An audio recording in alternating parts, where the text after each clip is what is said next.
Clinical psychology has a translation problem. The frameworks that work in controlled environments often collapse when applied to justice-involved populations.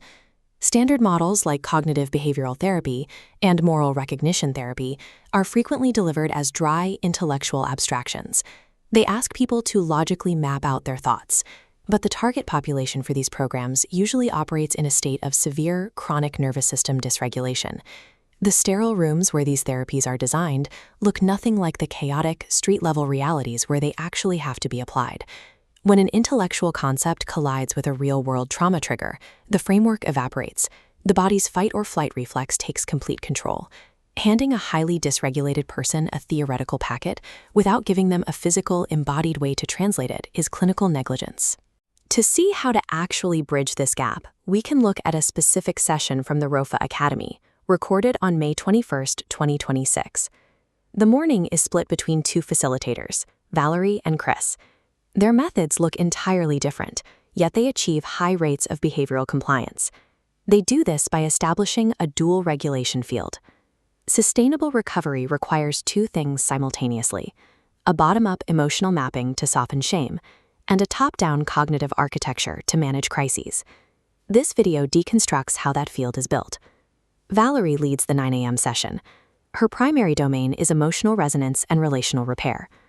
Her first pedagogical step is taking abstract psychology and forcing it into an accessible somatic map. Looking at her handwritten notes for the class, you can see she starts by identifying an external trigger. Next, she maps that trigger to a specific behavioral outcome.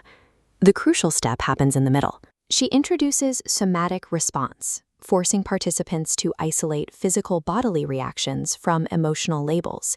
She clearly separates the emotion, feeling uncomfortable, from the body's physical data, sweat and an elevated heart rate.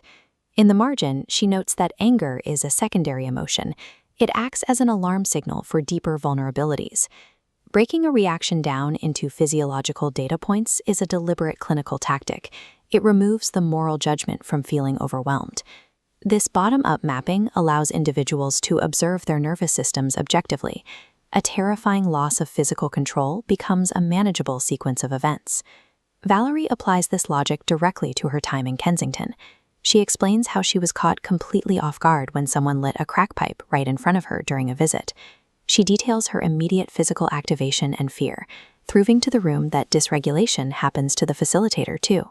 But she actively interrupts her own panic. She separates her shock from her larger empathy for the individual. That interruption creates space for a behavioral choice. She restrains her impulse to flee and focuses on her primary mission. From this, she introduces the concept of risky thoughts. For example, telling yourself, "I'm all alone." Valerie defines "I'm all alone" as dangerous cognition, a specific thought pattern that feeds suicidal ideation and self-sabotage. At 10 a.m., Chris takes over. He operates on the opposite end of the pedagogical spectrum. Where Valerie focuses on emotional safety, Chris focuses on behavioral accountability and logical sequencing.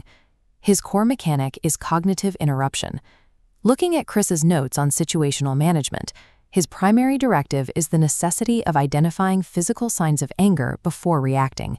He specifically traces rising blood pressure as a physical cue to step away from a heated situation.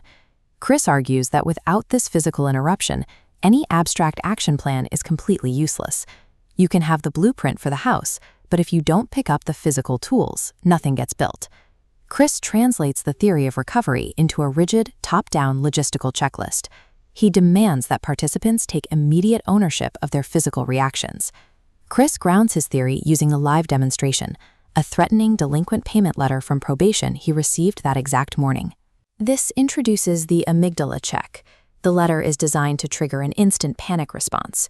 Chris models the check in real time. He deliberately pauses his reaction to analyze the document for logical inconsistencies. He points out the red flags to the class: incorrect officer names, conflicting appearance times, and demands for immediate cash. Instead of acting on isolation and fear, he creates an action plan by consulting external expertise at legal aid. This leads to his central operational axiom: stress is a motivator, worry is a killer. Chris defines stress as the prompt to take logical action to fix a specific situation. Worry is passive, destructive rumination over variables you cannot control. How do two vastly different approaches, one deeply emotional, one strictly logistical, function within the same curriculum? The sessions reveal a binary star dynamic, where two distinct facilitation styles orbit the same set of recovery principles. Valerie's orbit operates by softening the participants' shame and repairing their relational attachment. Chris's orbit immediately capitalizes on that safety by imposing strict structure and demanding behavioral accountability. The overlap between them creates operational agency. Without Valerie, Chris's structure feels punitive. Without Chris, Valerie's empathy risks enabling passive victimhood. Together, they generate the pressure required to break the cycle of reactive behavior. The final hurdle in this behavioral model is the incredibly difficult task of reconciling a traumatic past with current daily responsibilities. The only real solution is radical acceptance. In Chris's notes, we see a directive on how to view the world in order to actually move forward.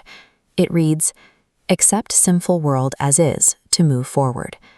The ultimate goal of the ROFA Academy is to equip participants to survive and build agency within a system that fails them. Standard care models that rely solely on passive empathy consistently fail this population. The alternative actually works. It requires translating clinical logic into street-level, embodied action plans through a dual regulation field. True trauma-informed care means holding two realities at once, validating the profound unfairness of the trauma while relentlessly demanding strict accountability for the behaviors of tomorrow.